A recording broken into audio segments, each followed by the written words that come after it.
Hello everyone, White Witch 110 here. Now I know some of you are going to recognize the facts and stories this evening, but I did delete what I uploaded. Once I listened to it, I didn't like it. I know I should listen to it first then upload, but I'm backwards. What can I say? I would like to say thank you to Cindy from Cindy Blogs and Burning Sands Exploration. I'm so glad that you received your gift and that you are going to enjoy it. That makes me extremely happy. I love making things to give to people. Now this picture you're looking at here is of Fort George Niagara on the Lake. It is a National Historic Site. Several battles from the War of 1812 took place here. It contains officers' quarters, blockhouses, and a powder magazine, which is the only original building on the site. It was built between 1796 and 1799 by the British Army. It became their headquarters as well as the Canadian militia. Due to a fierce battle, May 1813, most of the buildings were destroyed, as the Americans had taken it. But in December, the British took it back. Fort George was used in World War I and II for a military training base. The military left in 1966. In August 1955, the 8th annual World Scout Jamboree was held here. Sarah Ann is the spirit most known to haunt the soldiers' barracks and blockhouses. She is seen on the stairs. Sarah Ann likes to tap the shoulder of staff members, then disappears. She died at the age of 7 by disease. A woman on a ghost tour watched Sarah Ann come down the stairs in a man's shirt. She was reported to sit and listen. The spirit followed the group to the officers' quarters, where she stopped. This is the next location I'm going to tell you about. It's Bala Bay Hotel in Muskoka, Ontario. It was built in 1910. It is the oldest brick hotel still standing. It was once named the Swastika Hotel. It cost $20,000 to build in 1910. E.B. Sutton was the owner. The name of the hotel was changed in the 1930s to Sutton Manor. Other names were Bala Bay Lodge, Cranberry Inn, and finally Bala Bay Inn, the Bala Bay Hostel. Louis Armstrong and the Dorsey brothers stayed at the hotel. The staircase is made of mahogany and it has tin ceilings. There is a room called the Ghost Lounge. In 1916, E.B. Sutton died and his body lay in state in the lounge. Room 319 is not available to rent. This is the room where Mrs. Sutton died.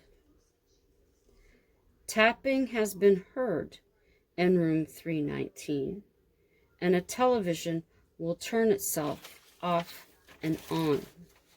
So I'm supposing they still have it dressed for customers, although they're not allowed. Lucy Maud Montgomery wrote her book, The Blue Castle of Bala, in the summer of 1922. Now, Lucy Maud Montgomery, I believe, is the woman who wrote Anne of Green Gables. Believe it or not, I've never read the book. August 29th, 1914, Woodrow Wilson, Countess von Bethlehem Hogwell, an expat couple from Argentina, all signed in, It is believed that they were trying to cool matters of World War I. Cleaning staff refused to enter the haunted room. An employee went to her second-floor office, then realized she forgot her keys. She had her young son with her. She tried the door. It was locked. Running downstairs, she grabbed her keys, but when she returned, the door was open and her son was inside at his toy box. Shadow people have been seen in the kitchen. Staff have heard curtains moving in room 319. A family rented room 312. The father stayed in while the family went out. He was having a cigarette on the fire escape when he heard the door begin to rattle. As soon as he put his hand on the doorknob, it stopped. He went back and it started again. He ran down the staircase. A staff member entered room 312 to find the TV on. When he attempted to turn it off, the button would not move. So he went to unplug it, but it wasn't plugged in.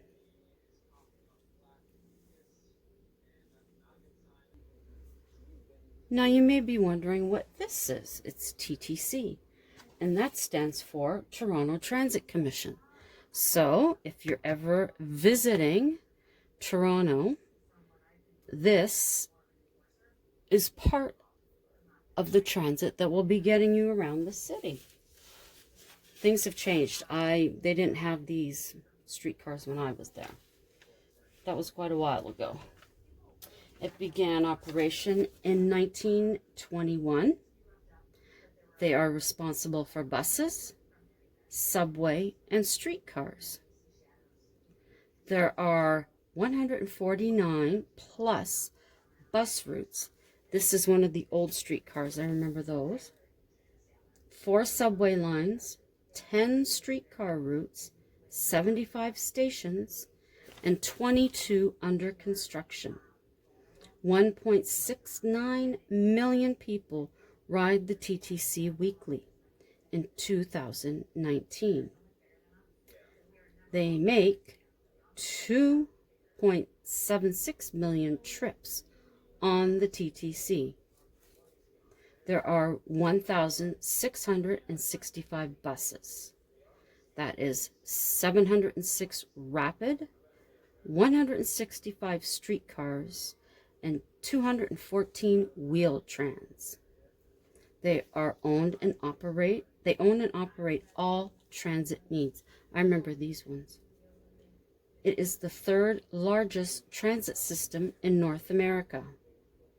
Public transit in Toronto began in 1849. At that time, it was privately owned. In 1954, the present name was adopted. The first subway line was opened at that time.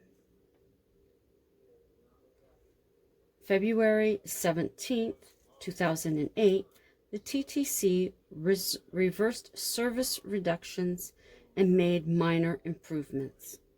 The TTC was responsible for the Toronto Island Ferry service from 1927 to 1962.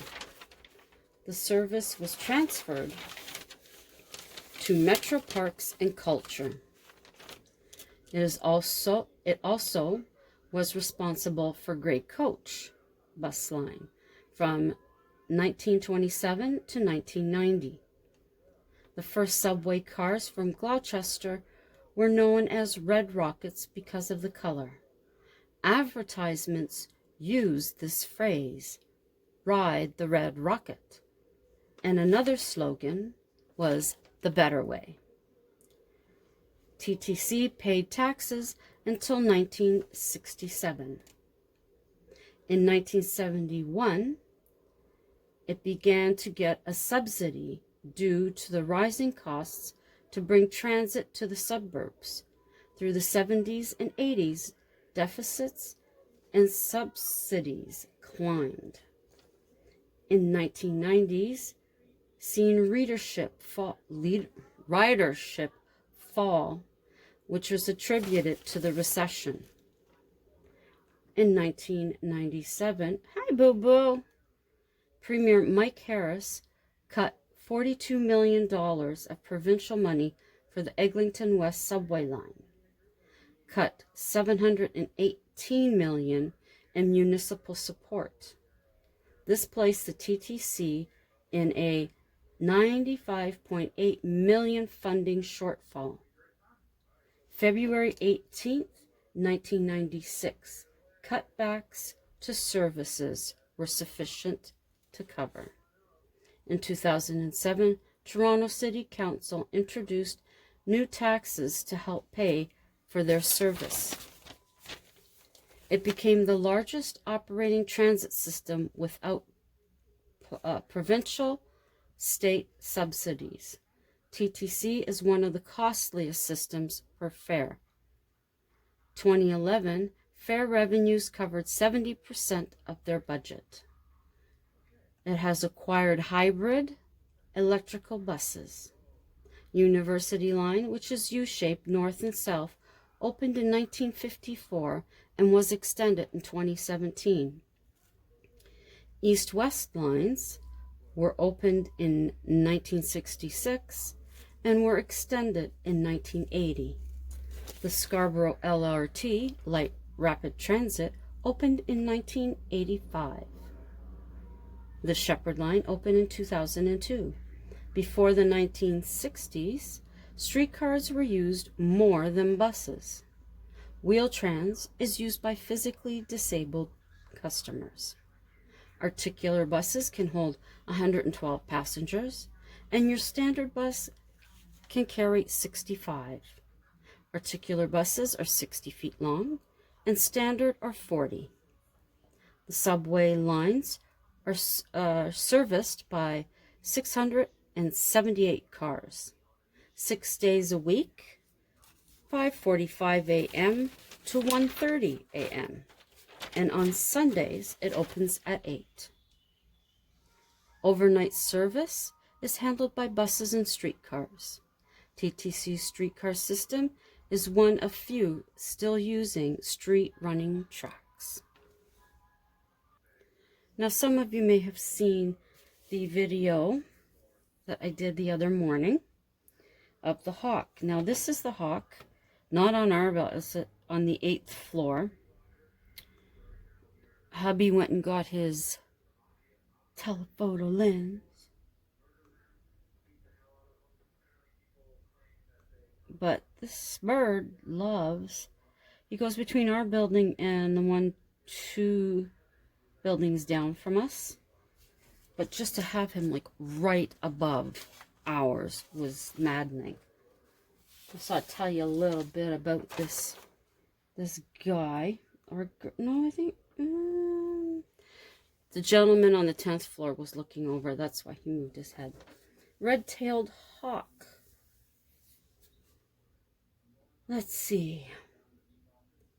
The male is 46 to 58 centimeters in length and 1.2 to 1.5 in width.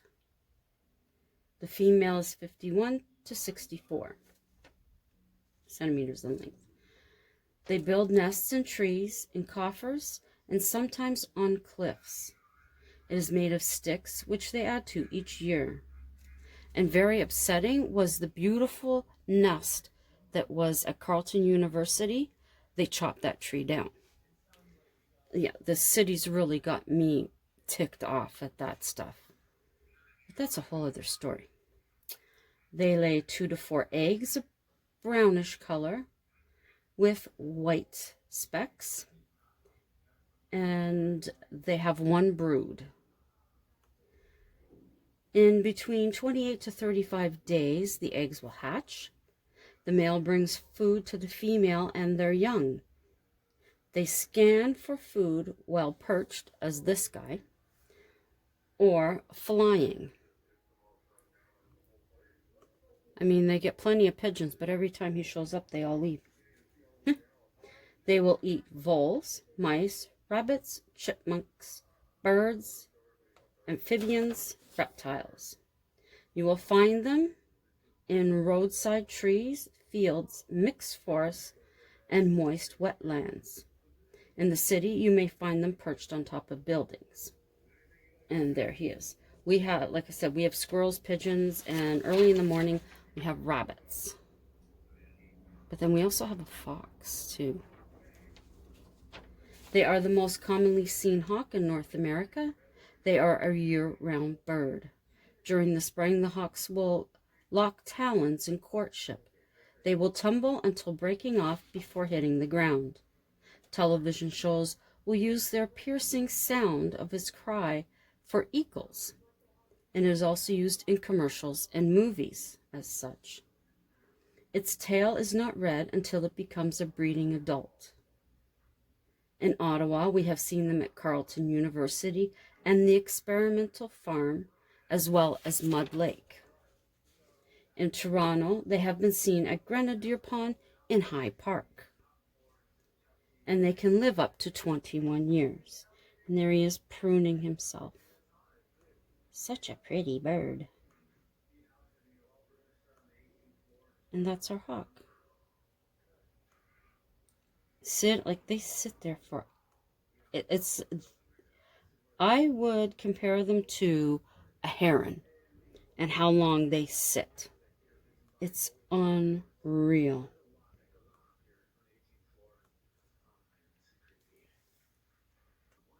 Now this is my favorite bird. I love listening to them. This is the mourning dove.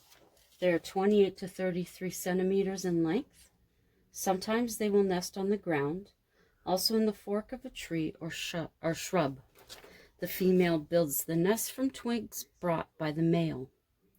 Both birds sit on the nest containing 2 white eggs. In 14 days, the young will hatch. They will have 2 broods. They are fed pigeon milk. Chicks place their bills down the adult's throat and drink the thick protein-rich fluid.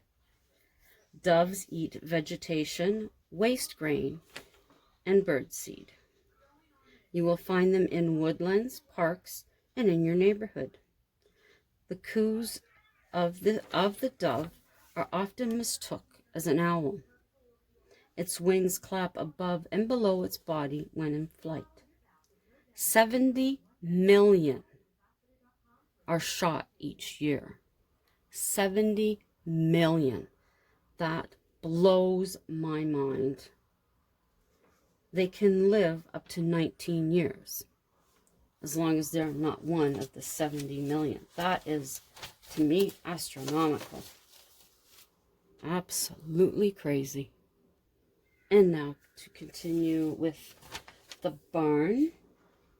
We left Cora believing or asking herself, how could Benjamin be so naive?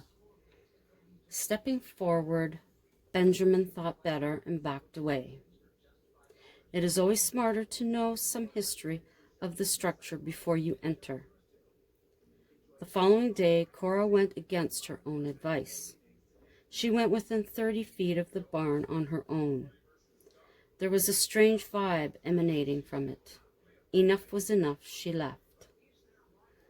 Ben had found out it was built in the early 1800s, maybe 1805. The Christa family raised cattle there. They left the property in 1901. No one had lived on it since then. During the following years, there were a few reports of lights in the barn, but nowhere was there mention of a mist. A week later, Cora and Benjamin were stood in front of the barn. The large door was open enough for them to slip through. The beams from their flashlights fell upon piles of hay and an old pitchfork. Slowly, they made their way further inside. Out of anything in the barn they seen, the pitchfork was of concern to them. Perfect tool for an angry spirit. They moved in tandem through the expansive interior. As their flashlights combed the walls and floors, they see the old feed troughs. The stench of manure hung in the air. Cora recalled days at her uncle's farm mucking out stalls. From behind them there is a clatter. Turning, they spy a bucket still barely moving. Each dismiss it, believing they may have brushed against it. Reaching the far end of the barn, they turn to each other. They start on their way back to the door. A feeling of panic washes over Cora. Benjamin is concerned by the look of terror on her face. I believe we'll leave that there for this evening. I hope you enjoyed the story and the facts and a couple of the ghostly tales from two of the places here in Ontario. So, again, I would like to thank Misfits and Dreamers for their gift to me, their package. Oh my goodness, I did eat a lot of that licorice, and I felt it this morning. Oh, my body isn't used to that, but it was good. And the buckeye, I had one when I came home. I'm trying to meter it out. But thank you. And thank you, Cindy, for letting me know that you received my gift. And Tracy from Midlife Mamo, yours and Dan's should be going out fairly soon. Now, to my loyal subscribers, as always, thank you for dropping by. Love you all muchly. And to anyone who's just passing through, please feel free to check out my other videos. And if there are any that you like, think of giving them a thumbs up, drop me a comment, and share them out if you think anyone else may be interested. Consider subscribing and click that notification bell, or tap it if you have a touch screen. That would be greatly appreciated. Hope you all had a great Wednesday. It's been a strange day here. I can't even describe it, but everyone has been feeling it. Not in a bad way, just strange. We were supposed to be in the midst of a storm. Unless it snows again later, I think it was all just a bunch of talk. We were supposed to get between 20 to 40 centimeters. I have no idea what that is in inches. You'll have to talk to Surrey or Google and find out. But, as always, have a great day tomorrow. And until tomorrow, ciao for now.